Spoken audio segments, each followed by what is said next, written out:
Om Partaya Pratibodhitam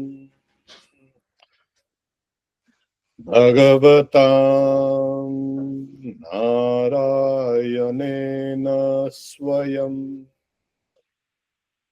Vyasena Kratitam Purana Munina Madhye Mahabharatam Advaitamritavarshini Bhagavati Astadashadyayini Amba Tvam Anusandadhami Bhagavad Gita Bhavadveshini Om Vasudeva Sutam Devam Kamsa Charuramardanam Devaki Paramanandam Krishnam Vande Jagadgurum. O Bhagavad Gita, it was through thy help that Narayana, the Lord himself, spoke to Arjuna. Afterwards, Vyasa, the sage of ancient times, incorporated thee in the Mahabharata. O goddess, through thy 18 chapters, thou showerest the nectar of immortality and destroyedst man's rebirth in this mortal world. O Mother, I meditate on thee. 15th chapter. We are on the last two verses, the 19th and the 20th.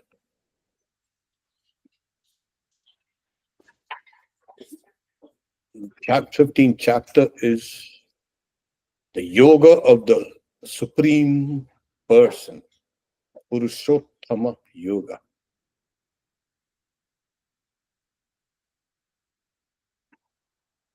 Krishna identifies himself as the Supreme Person. Now, what do you mean a Supreme Person? The cosmic person, in the sense of one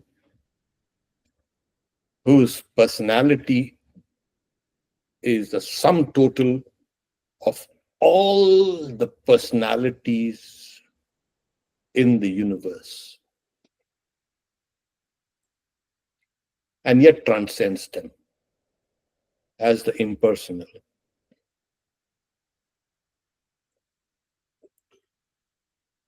We will see how he started from there is that eternal Ashwatha tree from the first verse, with its roots above and branches below. Urdhva Moolam Adashakam Ashwattham. And he showed that the roots arise from that Supreme Brahman. And from that Supreme Brahman has this entire world come out. He likened this whole creation to a tree because of its interconnectedness, and also, though it is unitary, it has internal differences.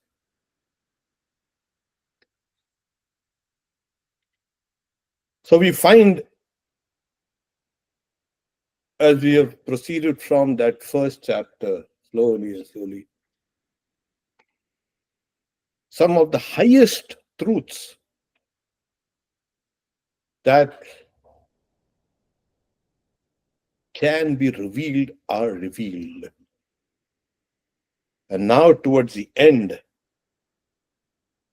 he says,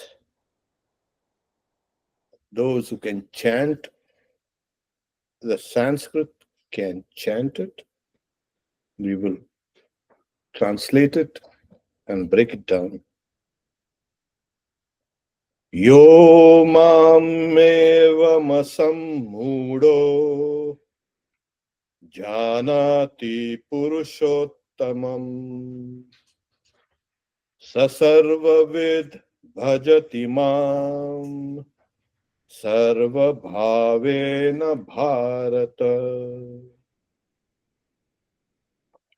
So Bharata, Arjuna, is a sign of the Bharata dynasty. Yo, anyone. Mam eva asammudo janati. One who knows me. Who knows me? One who is free from delusion knows me. As what? As a supreme person. So what? Supreme person? Here he is this flesh and blood, the incarnate 1 year, call it Krishna or call it Ram Krishna, whatever. Here he is here standing and talking to me.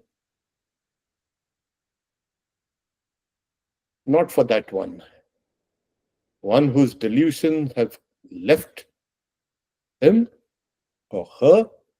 He will say, this is a supreme person. He's a Purushottama.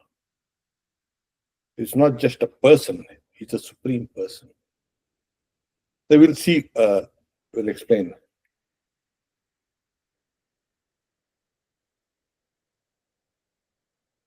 He becomes all-knowing. That person who knows God in his supreme state becomes all-knowing, omniscient.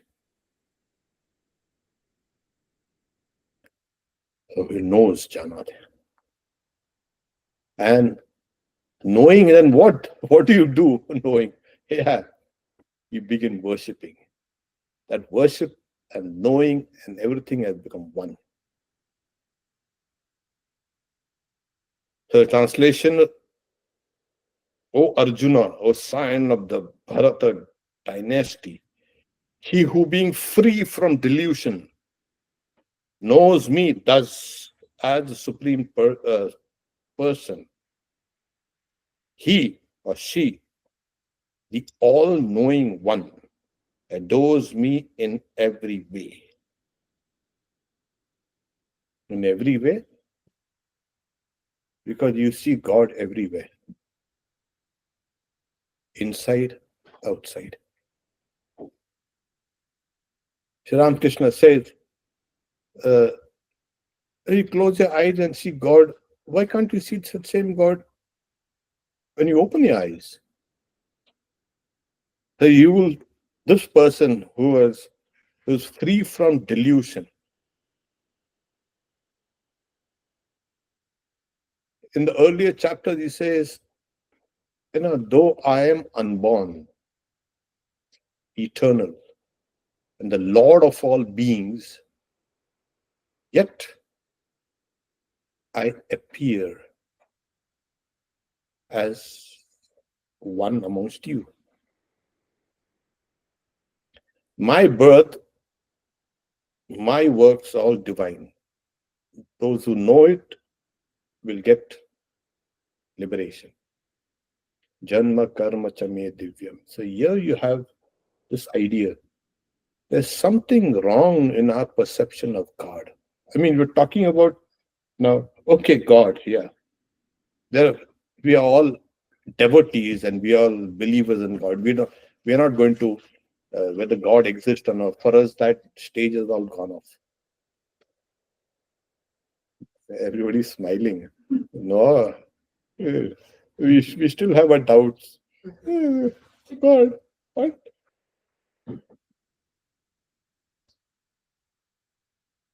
But the very fact that we all here listening to godly things, there's an underlying conviction. But that's too weak yet. It's overlaid with doubt. What is God doing here? What is God doing? Why cannot God clean this street up? Why can't God build up this hospital? Why can't God stop this wars? Why can't God do all these? What is all this kind of nonsense that's happening? And you want to be your God, you to be like Swamiji says, oh, you want your God to be a street cleaner? And so doubts because our conceptions of God are so flimsy, so childish, ignorant. Like Sri Ramakrishna says, yeah, children, they hear the grown-up saying, I swear upon God. They swear upon the children also, I swear upon God. We don't know what God is and what you swear upon God. Oh, I believe in God. Yeah. They show off with a few well aimed logical questions, believe in God. However, there is a conviction.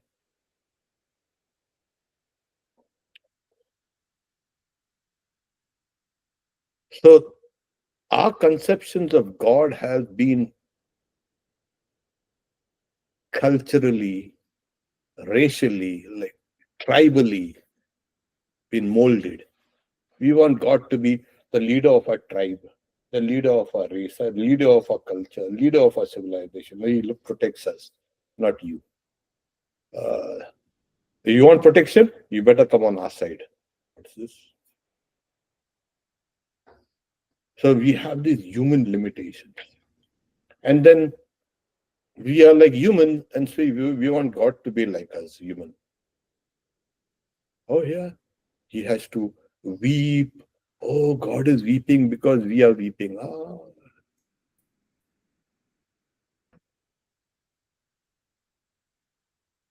Swamiji says, humorously, of course,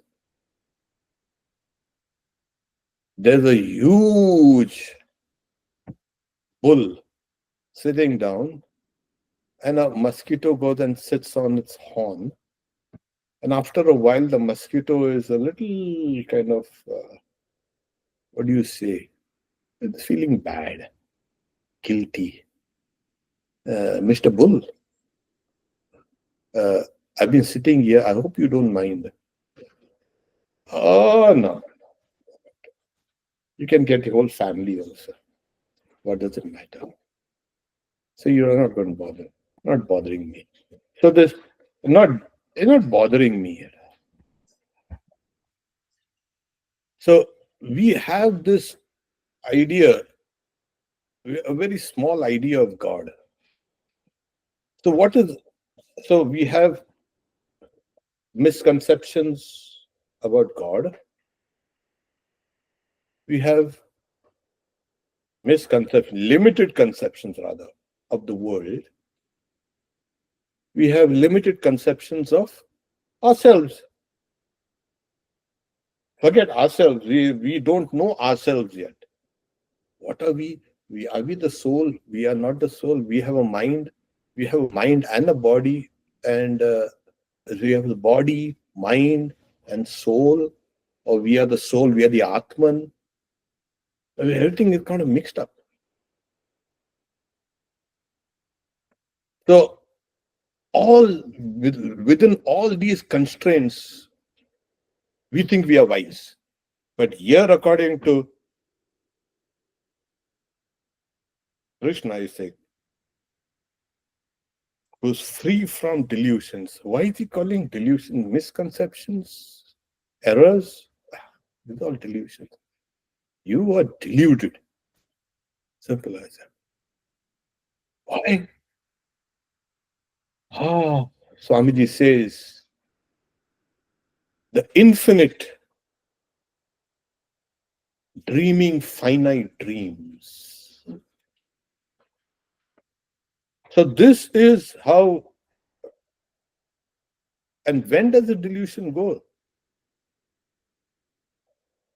And does it ever go? Oh yes, it does go. It goes first, yeah, by the grace of God.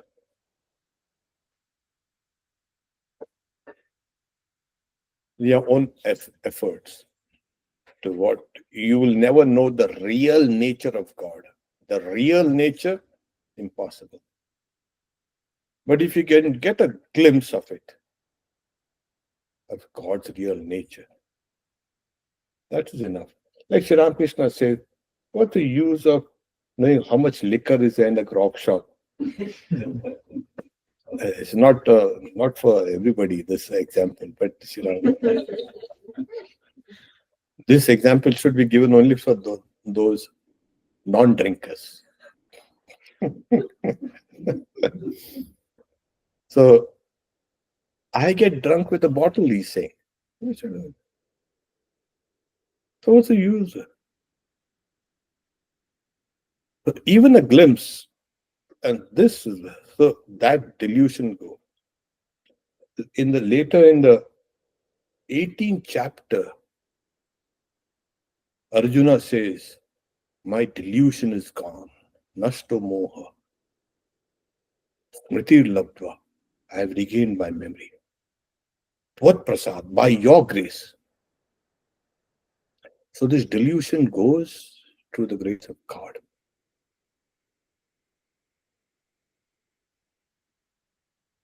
And here comes this question. If delusion goes well, who has brought this delusion?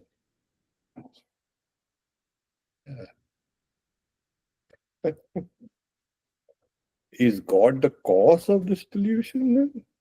Because we find ourselves in this.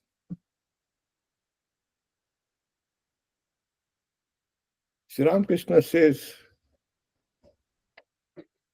repeated births in this world of Maya gives us the idea that is real. Yeah, now the world is real. I am sure it's real. See, it's real.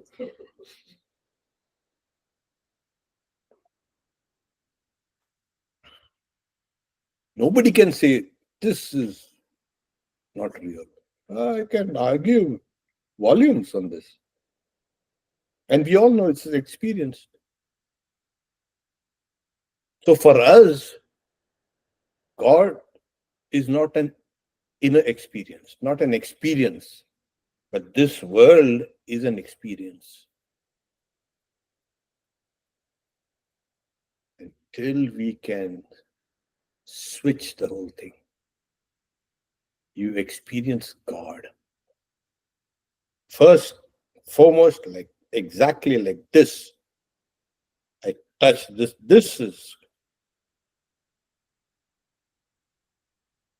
That is the eradication of delusion. So this world, then, but this has been with us. Yeah, it has been with us. Repeated births. Repeated births. Every day is a new day. Every day is a new life. There's a new day, the new life. Yeah. In a one lifetime, we live many lives. Oh, yeah. So repeated over and over again. We have become firmly convinced that this world is my real and experience. And of course, Vedanta has brought a lot of arguments against to show that no, what you're experiencing actually is not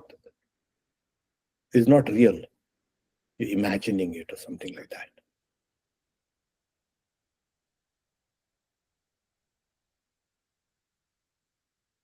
So yesterday, uh, Swami C was giving a talk, and somebody asked me, "What is this? Is imagination then? I'm imagining, etc., something like that." Swamiji, Swami Vivekananda says, there is something outside which is unknown and unknowable. The external world is unknown and unknowable. What? How is it possible? It is known. X plus mind is the external world. Without the mind, you will never know this. Impossible. And then, I have heard that there is something called the immortal Atman, etc. I've just heard that there is a God, etc. There is something called infinity and Satchidananda and all this. So that also is unknown and unknowable. Swami said, let's call it Y. So Y plus mind is my internal world. Like, take for instance, why? Where do thoughts come from? Oh, it's from the subconscious. What is the subconscious? Oh, you cannot go in there. There. What is it you cannot go there? Where do thoughts rise? There was a song. I don't know if you have heard it. Heard of Billie Eilish? Who hasn't? I was there in LA then when the song was released. I say, where do we go when we fall asleep? The whole song is that. I thought she would have got some answers, but no, she. Where do we go? Where do thoughts arise from?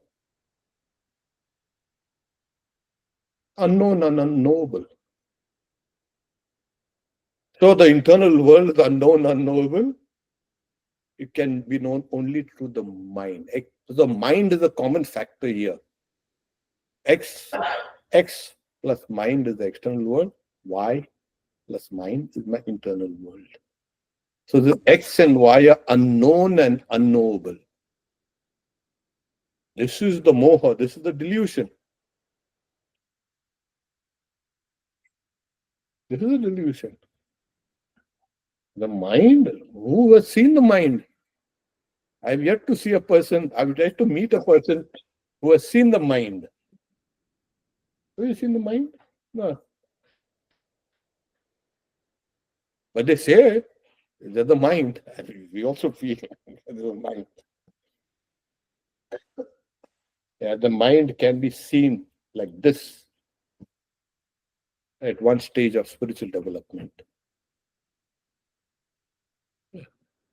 Like Sri Ramakrishna is saying, yeah, I see them like I see them through the glass case. I see what's inside them. So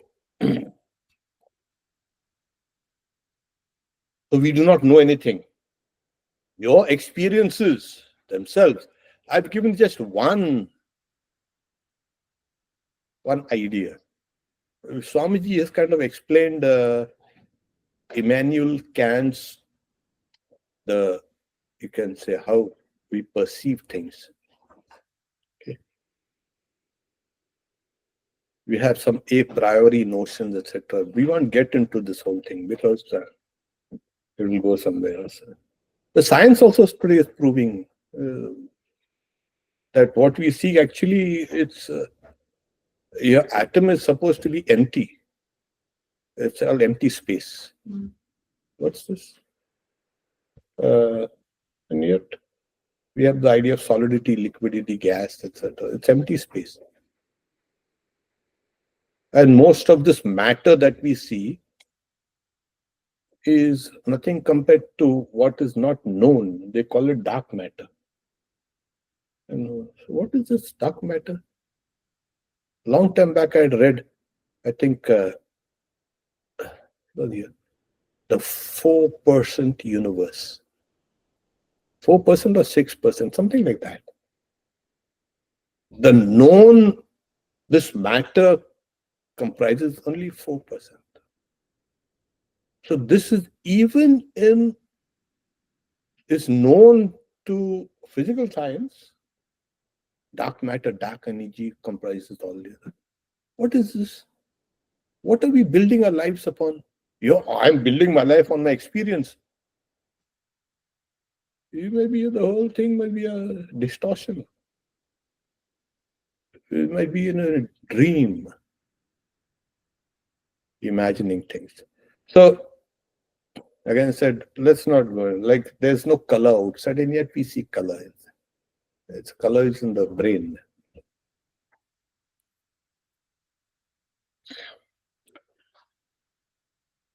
So when you flip, God is real. The world is unreal. That is the person who, being free from delusion, then what? Knows me thus as the supreme person. Not, oh, Krishna, yeah, he was the son of Devaki and Vasudeva.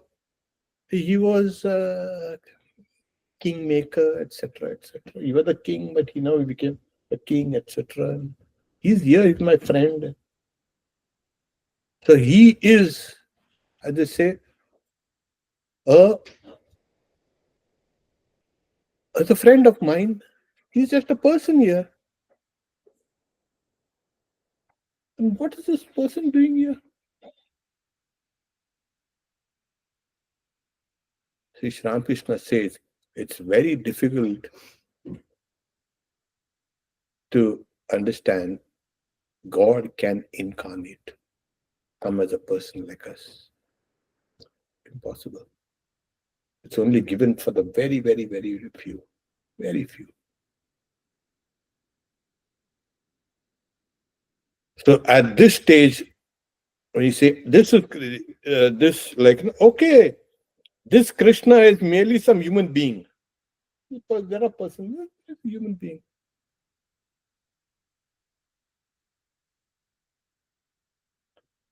When you come, this is God himself.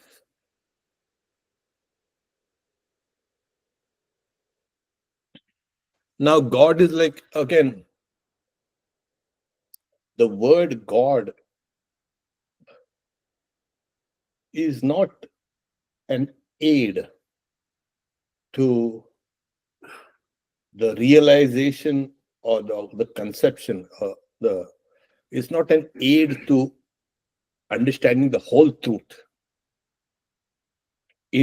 For all of us, our ideas of God are different. All of us.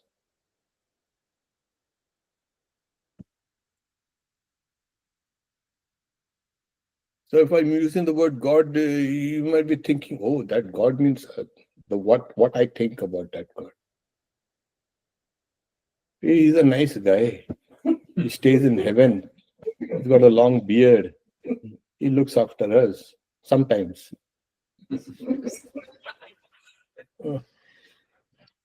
So he's a nice guy. He's just sleeping like this, lying down. Can't you see what we are doing here? We are dying out here and he's taking a nap.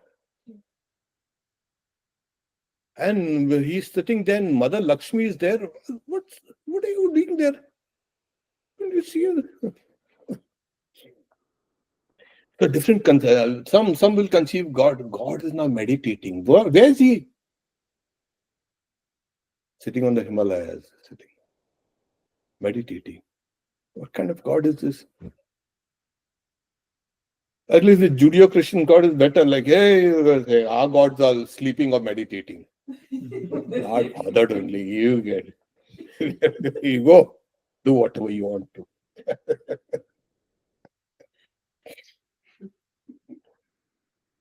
God in everybody's mind.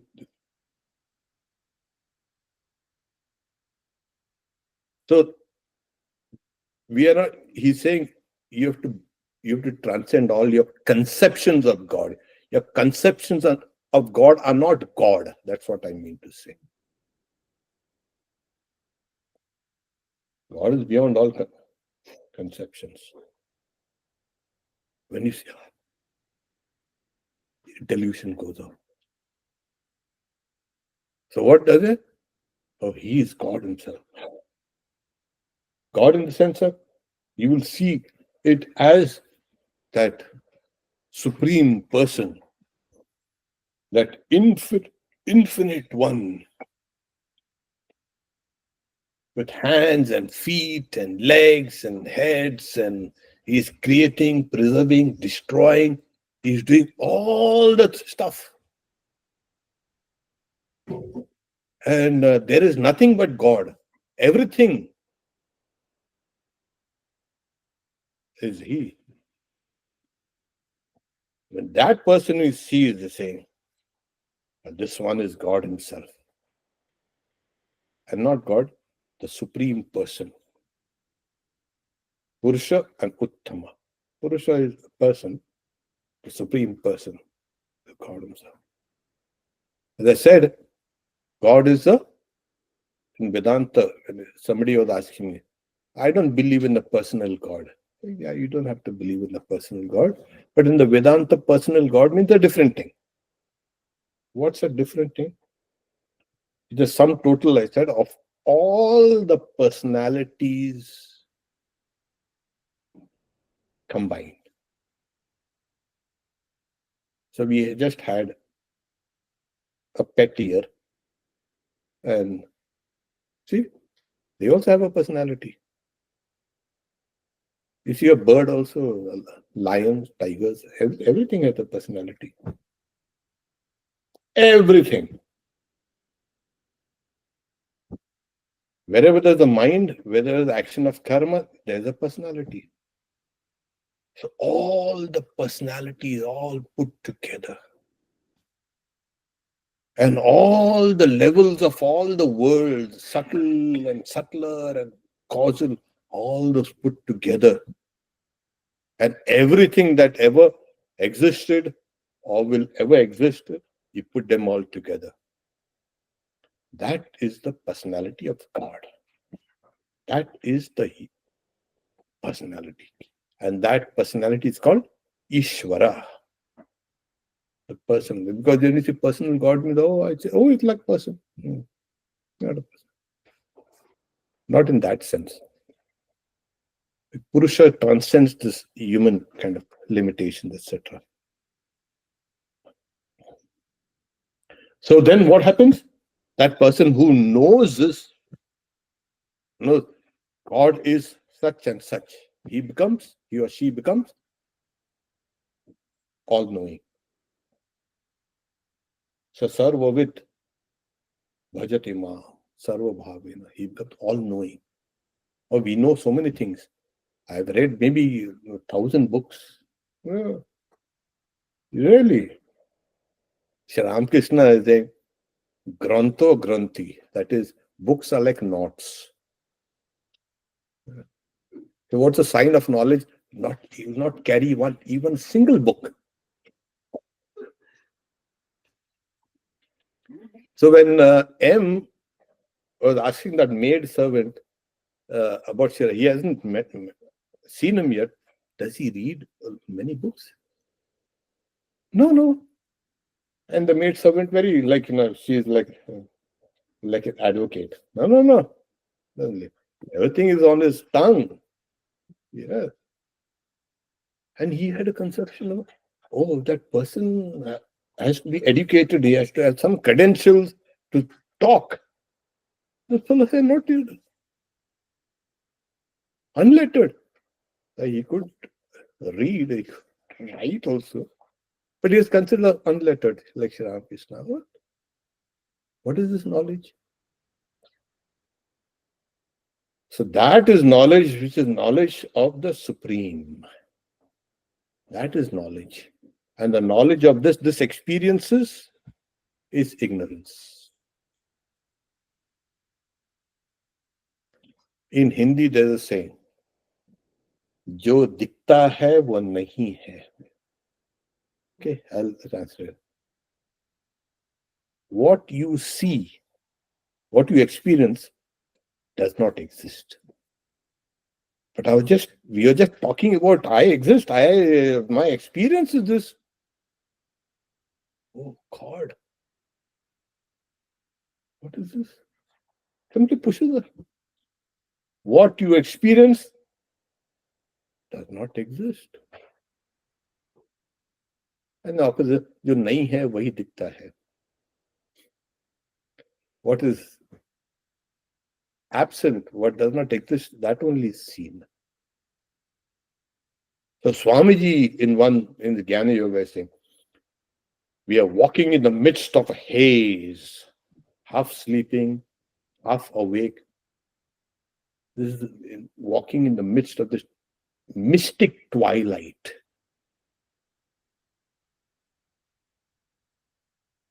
And where it meets, no one knows.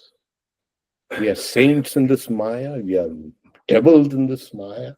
Stretch your ideas as far as you can. Call them infinite or by any other name. We are all within the domain of ignorance.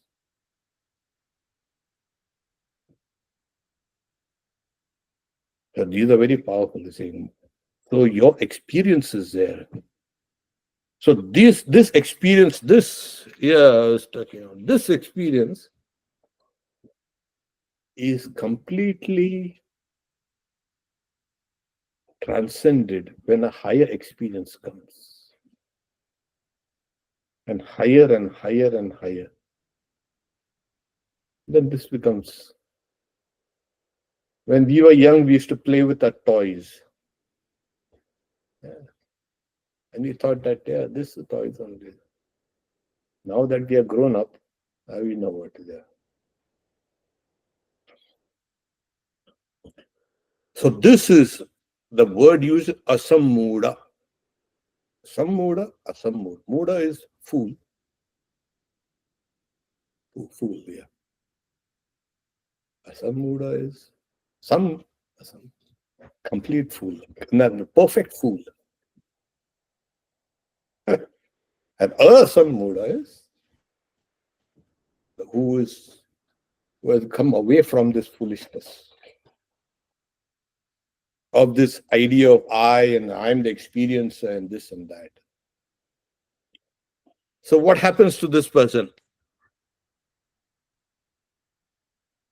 He, the all-knowing one, adores me in every way. Every way. So this reality, when you wake up, you see your old delusions have all gone away and you see, and you're struck with wonder. My God. Every day will be every moment will be a revelation.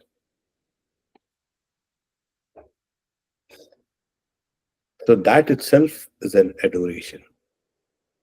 Adores me in every way.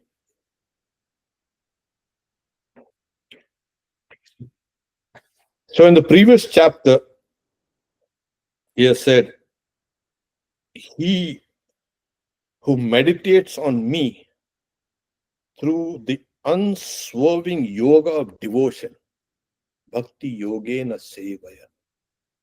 So you have to have unswerving devotion. This is yoga. That one, having gone beyond the gunas, qualifies for becoming Brahman. So beyond this nature, beyond the three gunas, beyond this world of light and shadow and darkness, etc. So is it possible? Is it possible? Oh, yeah, it is possible. Is it worth it? Yeah, it's worth it. Is it attainable? But what's the use? Will it give me something that I've been dying to receive, like maybe $1 million? No.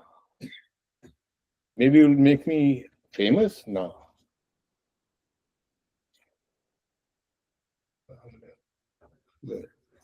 All those dreams have all gone away. What's the utility? People have to all say, what is the utility? Every time.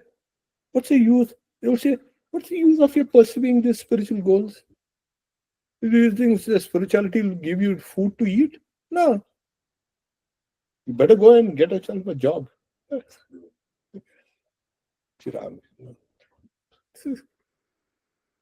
Utility.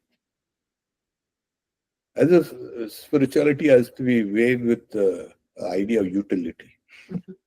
This is the modern way of thinking. Suppose I am good, I'll get heaven. Is there any hope like that? Yeah, that's a hope, and there's been teaching. But suppose you do not get that. Suppose, because nobody is 100% pure. There will always be that doubt. Oh my God, I did that. Maybe I might not get heaven. Then, so we figure out utility. All these things are calculations. These things don't come at all. These are products of ignorance.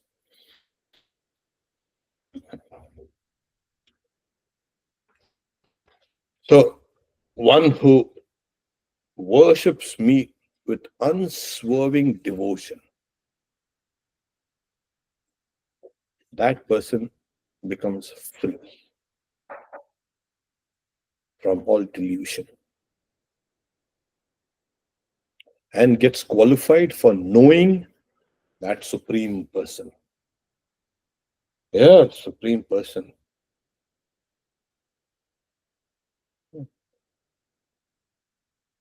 In the 11th chapter, we see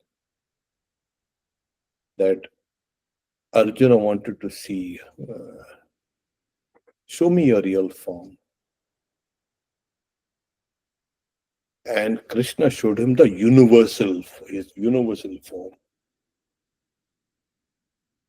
And then he said, before that, he's saying, you cannot see this with these eyes of yours. People say, you must be able to see this. Holy Mother was, one disciple asked Holy Mother, I want to see God with these eyes. I want to see God. Say, you cannot see this with these eyes. Then she said, nobody can. They said, Naren, that is Swami Vivekananda. Oh, and of course, Ramakrishna.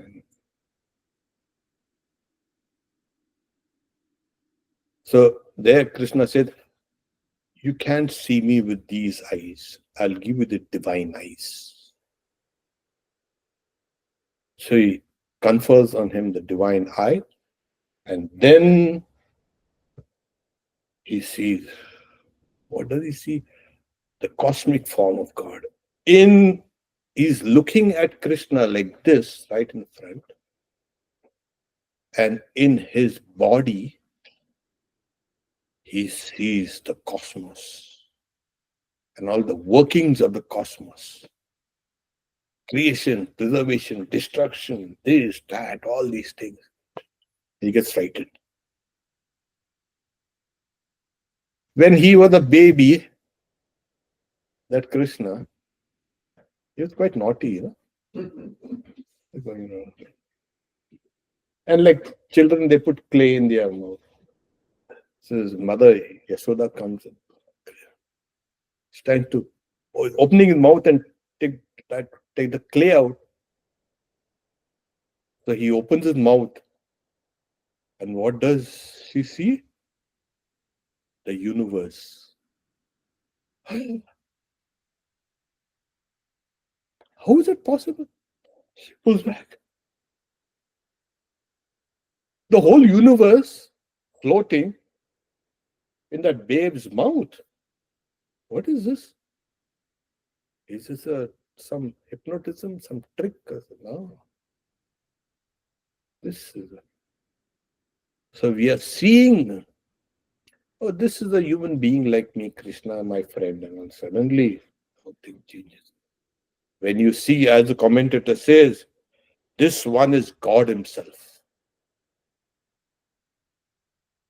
then everything.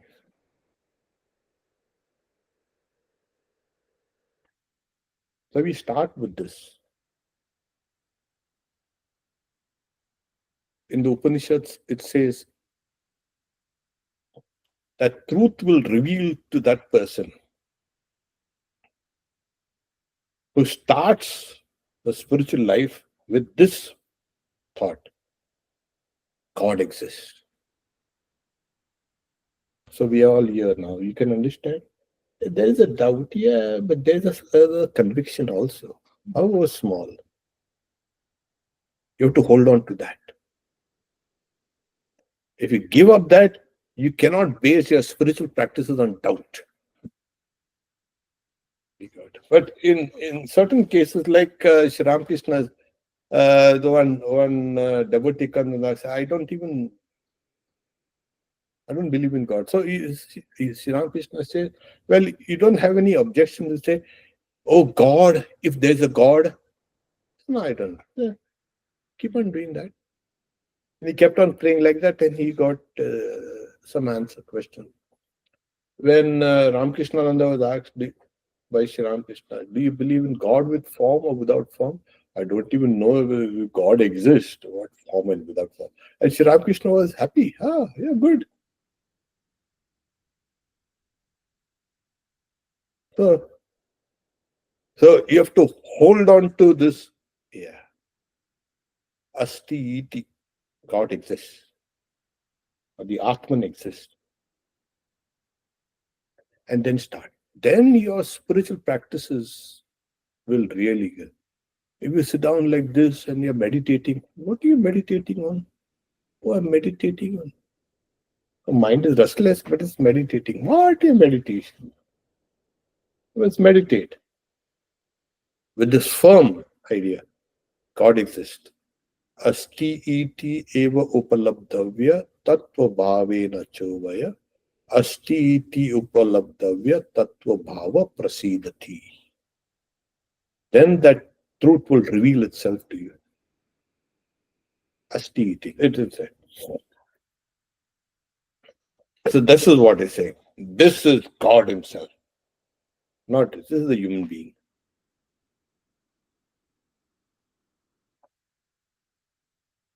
Then your entire life becomes what?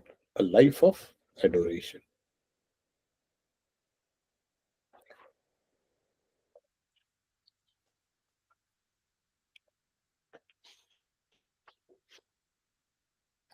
The one of the commentators, Madhusudan Saraswati, he says in the preamble to this, he's saying, the glory of Narayana. Narayana is what's Narayana? Ayana is a goal. Nara of human beings, a goal of human beings. The goal of human beings is Narayana, God. So his name is Narayana. The supreme Purusha, Purushottama, whose body is made up of existence, consciousness, bliss, who out of compassion, acting like a human being, taught the supreme realities to Arjuna. This indeed baffles comparison.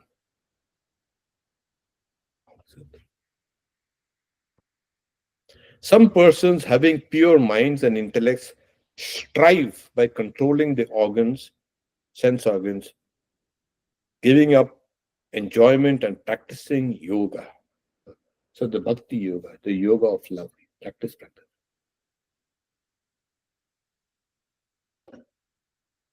But he says here, There are they're very the Jnana Yoga types. They will go and let's this world very dry. Very, no. You give them coffee, saying, "No, I don't want coffee." Coffee. Then what do you want? Give me tea. Dry fellows. The bhakta, the devotees will say, "Sure, coffee, yeah, sure. Put some cream also." Yeah. So here he said, though there are those guys who realize it, but he's saying, but I, Madhusudan Saraswati, but I have become liberated by tasting the glory of Narayana, which is the essence of elixir and is showless. So through bhakti yoga, he has tasted the bliss of God. So because like Sri Ramakrishna says, this in this age, bhakti yoga is recommended because he recommends it because its path is easy. Because we can't give up our idea of the body. In body consciousness is so much terrible. So, and yet this body consciousness goes off when you dream. So much of your body is when you dream, barely. You're more conscious of your mind, subconscious mind. And then when you fall into deep sleep, you're not even there.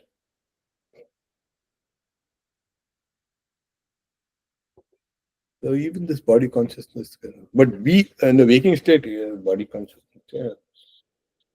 So for us, the path of bhakti yoga is recommended, and that's what. So today only somebody has said, I like Jnana Yoga and I don't like to have the Swami Vivekananda says the harmony of all the four yogas and this and that. I get a lot of emails and I don't care. I was trying to do all the four yogas, but then when I read Sri Ramakrishna saying, you dig only a well in one place, don't dig it in four places, 5 places or whatever. I said, yeah, I think you better start digging instead of talking. So I said, and as you keep on digging, you'll find deeper and deeper that find all the yogas are linked. Bhakti yoga is linked with Jnana yoga, Karma yoga, Raja yoga. It's all this. It's appearing as 4 or 5 or 6 or whatever on the surface. But you go down deeper, it's only yoga. So I said, we keep on digging, and then instead of saying, I'm qualified for Jnana Yoga, then I gave him a list of things that you need to be able to be called eligible for Jnana Yoga. Then I think he has given up on Vedanta.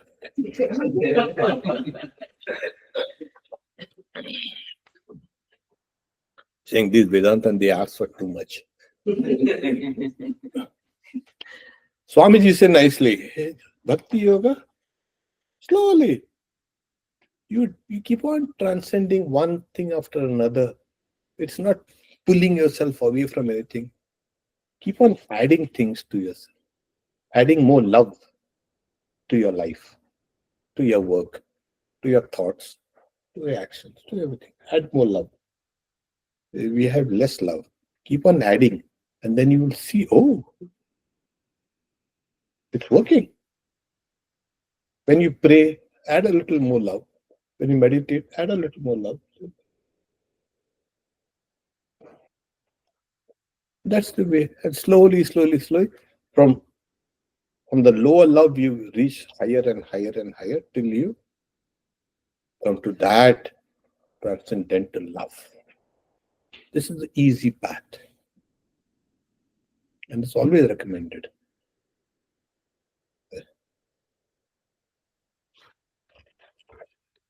Now, for the last verse in this. He says, O sinless one, Anaga. This most secret scripture has thus been uttered by me. There is no more secrets left. Oh, God is a mystery. Sorry, you're reading too many mystery novels, watching too many mystery plays. Yeah. This is the only scripture which says this, the entire secret has been revealed. You have made God mysterious, behind the clouds, behind this, behind that, and all these things. Understanding this, you understand this. Now the secret has been revealed. And he's telling you, God himself, he's telling you, this most secret scripture has been revealed to you by me. Understand this.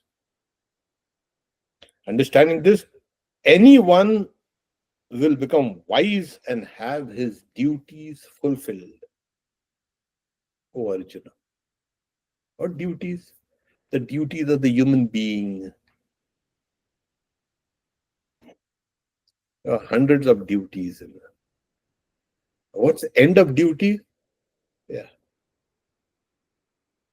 When you realize God, Sri Ramakrishna says, when the ship passes by a magnetic rock, all the iron nails are pulled out and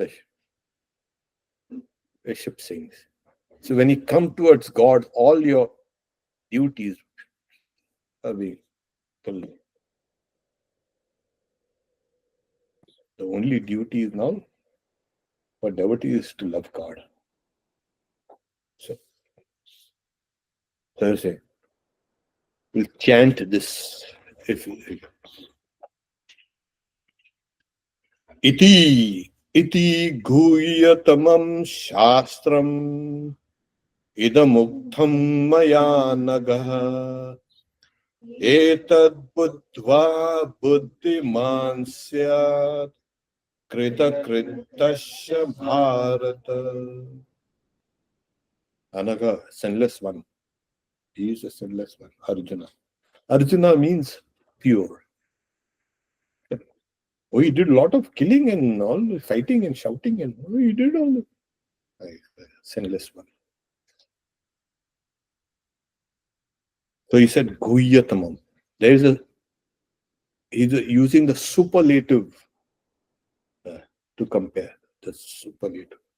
Guhyatamam. This is the most secret. Shastra. Shastra is what? That which reveals to you what is not visible. It also means that which disciplines you. So, scriptures, what are the scriptures? Why should we read the scriptures? Because scriptures reveal to you what is not perceived to the senses. That's why the Vedas are called Atindriya, that is transcending the Indriyas. This all things we can know. You don't need to read study the Bhagavad Gita to know this, okay? It's not necessary. Yeah, science is there. Take it up.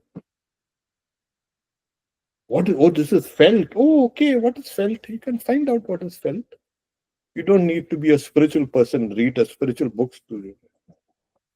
But what is not perceived through the senses or conceived to the mind is revealed to you by the scriptures. Now, who reveals it? Always, God is the revealer. In all the scriptures, God is the revealer of the scriptures. So he's saying this most secret scripture has been uttered by me. Understanding this, etad buddhva. Buddhiman, you become a buddhiman. There's, we complement each other. Oh, you're the buddhiman, and the girls are buddhimatis. Oh, buddhimati, buddhi. Sri Ramakrishna also says there's something called the buddhi yoga, the yoga of understanding. Now you must have that buddhimati.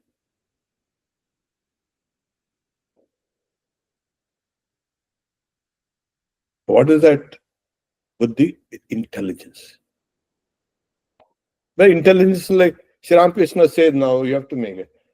There are some intelligences which are worldly intelligence. Saying the crow thinks is very intelligent, very clever, but it will eat filth. That day we see a crow eating filth, eating something which it turned everybody's stomach. Very clever these crows are. Oh yeah, the ravens are very clever. See what he's eating. So Sri Ramakrishna, that is intelligence which seeks and knows God. So you put your intelligence to good use, finally. The buddhiman, one who has intelligence. So why? Because it is there that you can catch the light of consciousness first. And if you can catch it there, so the buddhi, like the 6th chapter of the Bhagavad Gita says, it's like when compared to a flame which is steady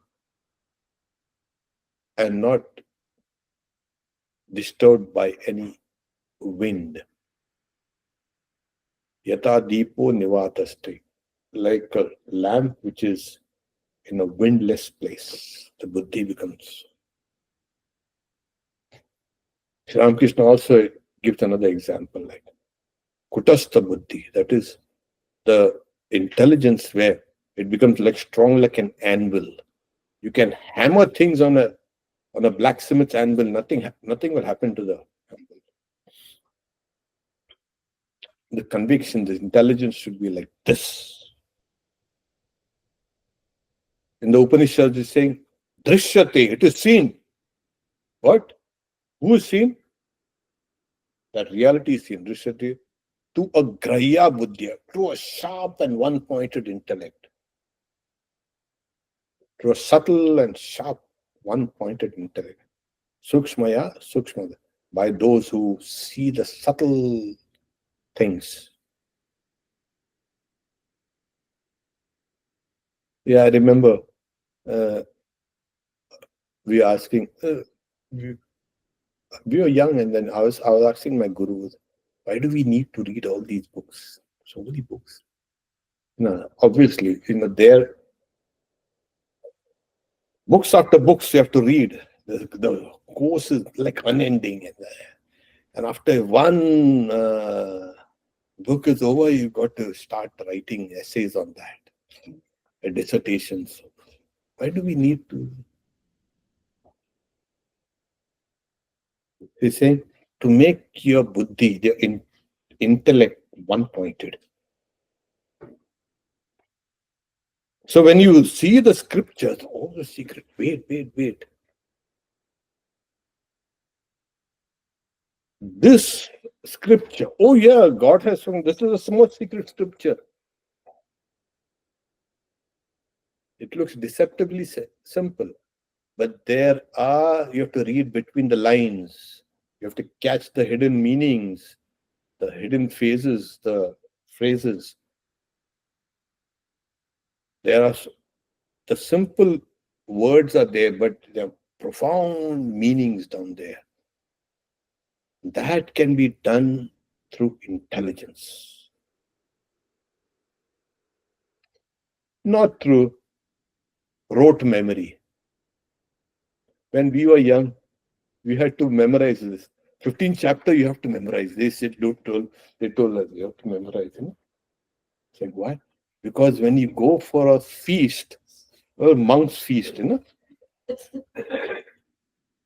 Before they serve you, you have to chant this 15th chapter. So you better don't embarrass yourself. Don't embarrass your ashram from where you come. So we had, hey, come on. We had memorized early. Oh, we want to have nice food there. Yeah, it was like so. Some in some centers, not here in India, before eating, they chant this whole chapter. You were in Narendrapur, no?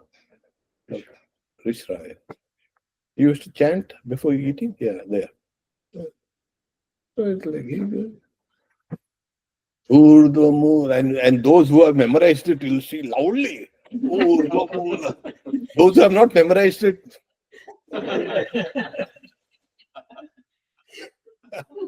Oh, you know, great. And there are those other who will take a small pocket Bhagavad Gita, you know.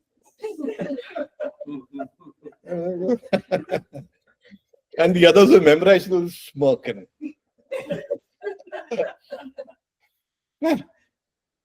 So memorize it.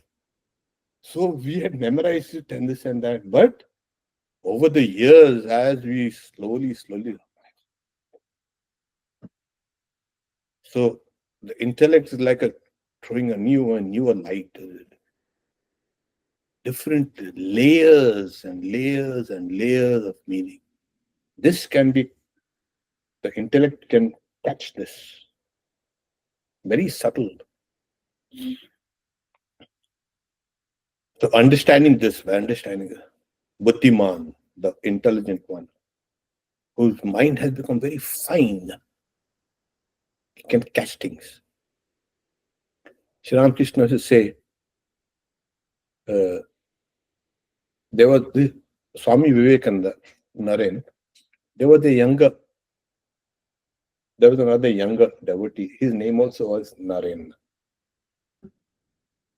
So he's saying he's got a sharp intellect like that of the elder Naren. The younger Naren is like this. Then he says, Totapuri was like that. You could catch it. His Vedanta guru. Catch it. Things. So now you know what you need. Can we realize God? Show me your intellect. Then you say, this is my intellect. It needs polishing for 1,000 years. No. Yeah.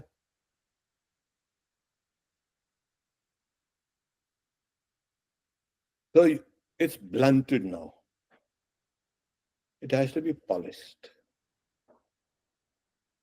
Over and over. That's what when my guru says, like, no, to make your. And we heard that and we understood that, and then we never really understood it. Then we kept on polishing and polishing and polishing and polishing, making it fine. If you do it, you take a file and start, and then take a finer and finer files, of that lesser grain. So slowly, till it comes to this. The intellect at that can cut through anything. It's not just, okay, there's a room there. Okay, we'll see. That's a bedroom. We'll say, this is a bedroom. And what comes to your mind? Oh, there has to be a bed in that. All right. A table and a chair, etc. No, a kind of a closet is there. All right. Even without entering into, you will know. Oh, okay, this is what it is. And there are some pictures, and there's a alarm clock, and there's a lamp, etc. Immediately you say. So people say, oh, this is the bedroom. Oh, all right. And nothing comes up. There's no other associated thoughts. What is there in a bedroom?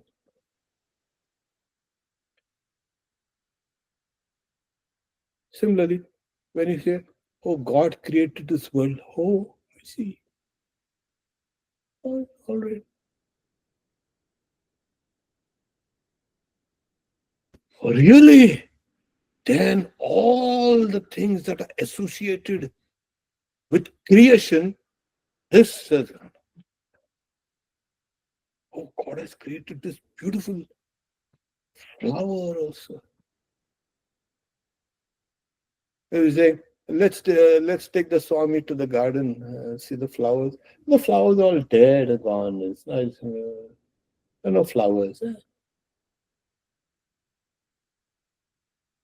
No, but one time Sri Ramakrishna got annoyed with a person like these. There are these dandies. In India also we have the dandies, don't we?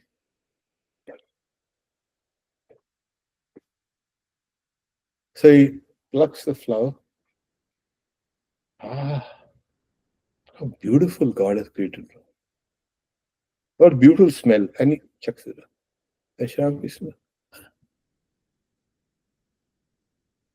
you don't know how much God has to put an effort to create this flower. You pluck it. So even to create one small, simple flower, God has to work. Being a creator is no fun. Sorry, that creator who's in that heaven, I don't know what he's got. He's got remote control. Our God does not have remote control. He's there. Yeah. He's creating. He's working. So the moment you say, "Oh, God has created this," then you see creation in a different light altogether. Completely, everything existent will create a revolution in your mind. You will see God in this creation. That's the whole idea. What is it? Oh, we will leave this place and go to a place called hell, and then we will see God. Oh, sorry, heaven. I deliberately said that. What is this here? Here you will see that God in everything, in pain, in sickness, in disease, in death, in joy, sorrow, everywhere you will see. You will not say that's the work of the devil. No, no, no. It's the work of God. Push that devil out. You will see that and you'll be thrilled. This is the state of living free. What is living free? Oh, this person is living free. What is living free? People say, what is Jivan Mukta? What is living free? This living, but with a huge difference. You see, sir. So that's the intelligence that you need. It has to be keep on and on. Made one point. Drishyatetva grahya buddhya, seen through a fine and pointed and subtle intellect. Otherwise, you're the intellect like a hammer, you're banging and destroying things. No, we don't want that kind of. So we have the instrument. But now only you have to start making it fine and subtle. How do you do that? Through bhakti yoga. What is bhakti yoga? Loving God. And how do you love God? By first thinking God exists. And that's what. And as you keep on working your way. But what about this world, and what about this? What about the unknown and unknowable? I was saying that which is unknown and unknowable will be made more than known. It will not be known just through the mind, it will be known through the reality.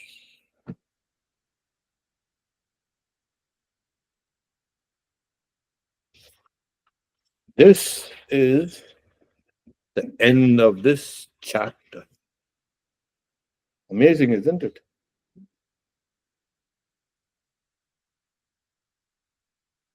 And the colophon is,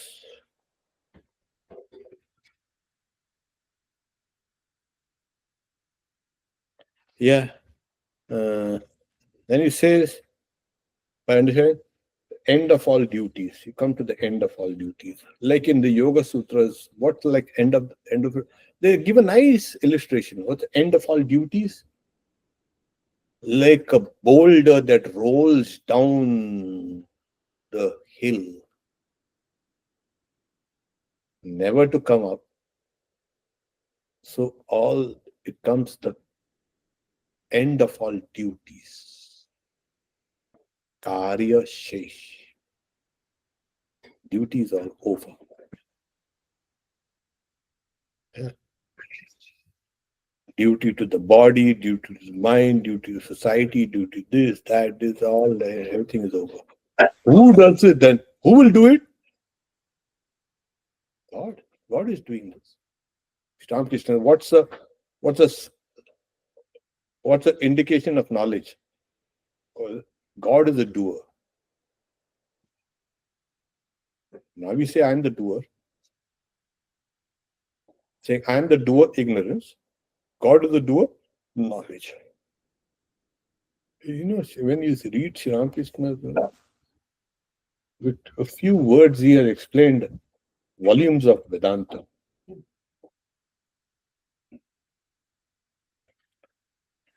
Om Tat Saditi Srimad Bhagavad Gita Su Upanishadsu Brahma Vidyayam Yoga Shastre Sri Krishna Arjuna Samvade Purushottama Yogo Nama Panchadashodhyaya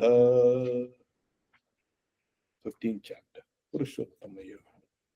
It starts with Udhamula and it's amazing. So you have any questions here? Oh yeah, we have no questions. Yeah, what questions?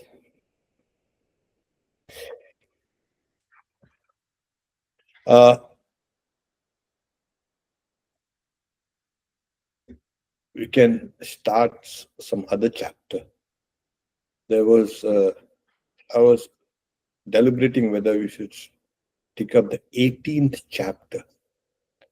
More because not because I want to skip the 16th and 17th. The 18th is a kind of a summation of all the 17 chapters, kind of. So we can take the 18th. And next.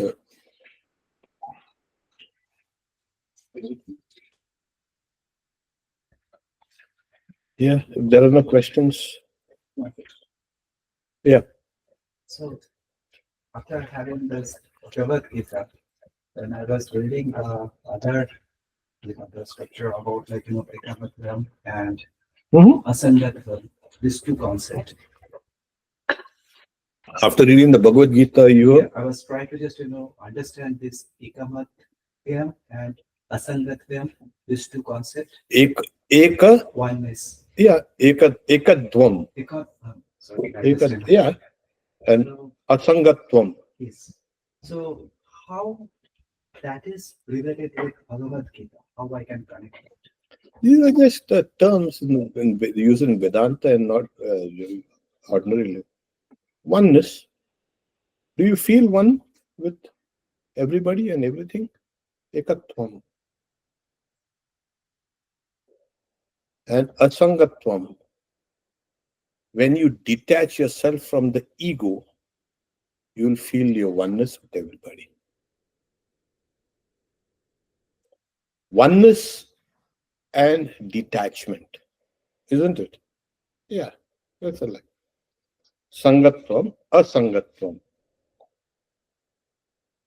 When you detach yourself from your ego, it's an ego that makes you narrow, separates you from everything else. So when you detach yourself from your ego, I'm my ego, you will say. Yeah. How do I do that? Well, in Indian philosophy, Indian religion, as we have said, God is a doer and God is an indweller. God is a witness, Sakshi, Antaryami, in a controller. Not the ego. But you are now thinking of the ego. So once you give it up, you identify yourself with that witnessing consciousness, then you become one. There's only one witnessing consciousness everywhere. That means we are God, because we are all one. Yes, in the final analysis, you are. This is what sounds heretical, but in Vedanta, you are that God you are seeking. Think about it.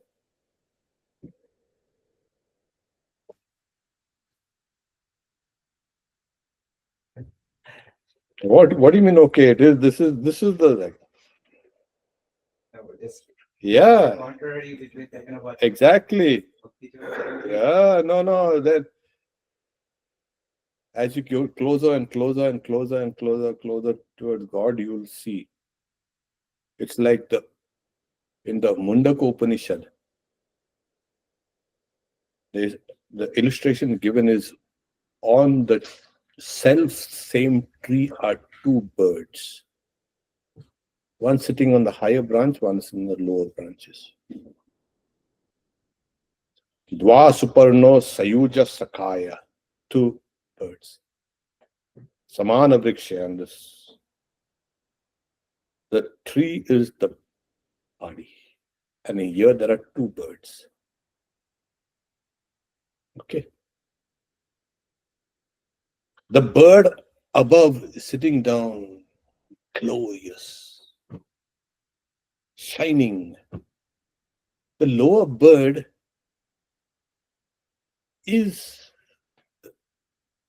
resembles that in a kind of pale sort of way. It's busy, but it's busy eating sweet and bitter fruits. And particularly when he eats a very bitter fruit, it looks up. That bird is sitting down, immersed in its own glory, not eating nothing. And then it is eating bitter fruits of the world and painful and this and that. And this guy is not eating. Let's go closer to him.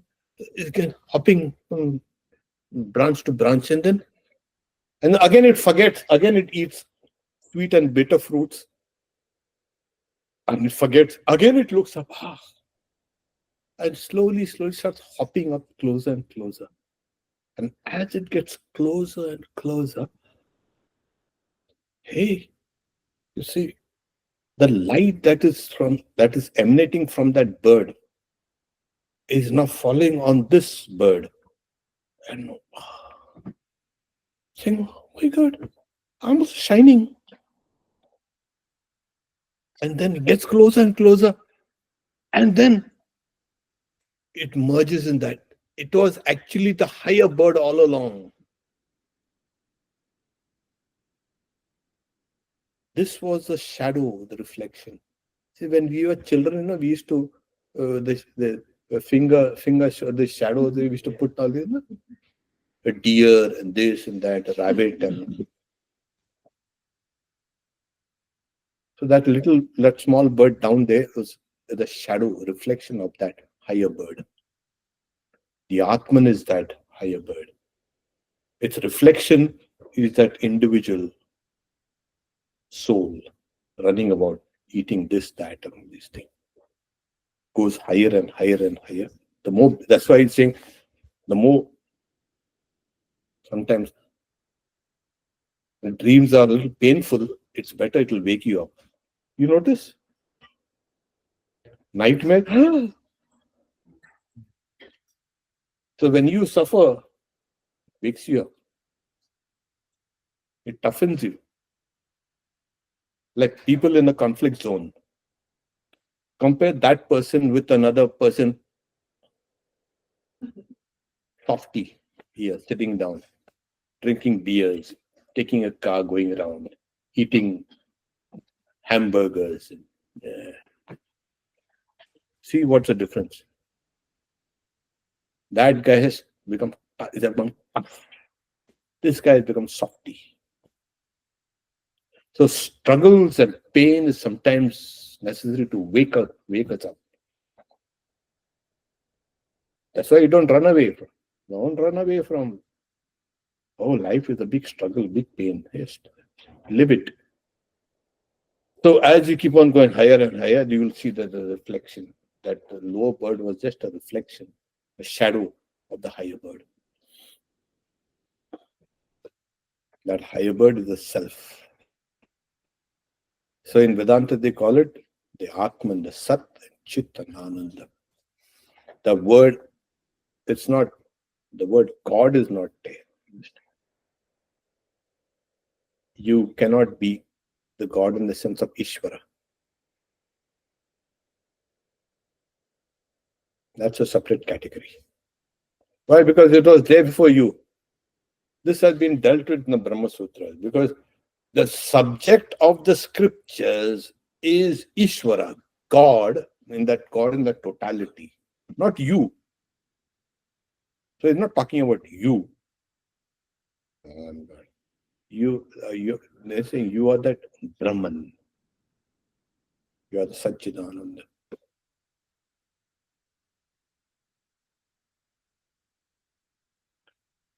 That's why Vedanta shakes you out.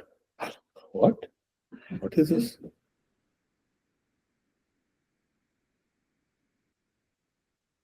That's it.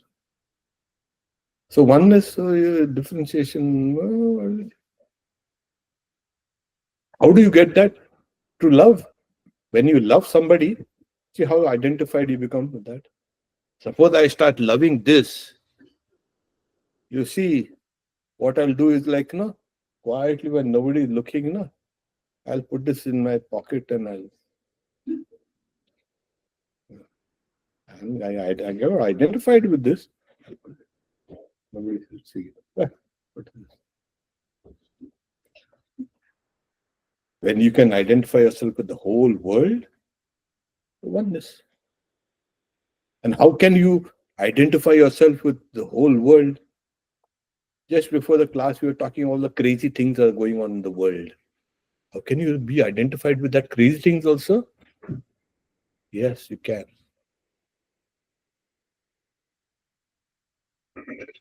At the background of everything is that same reality. Even in the vilest person,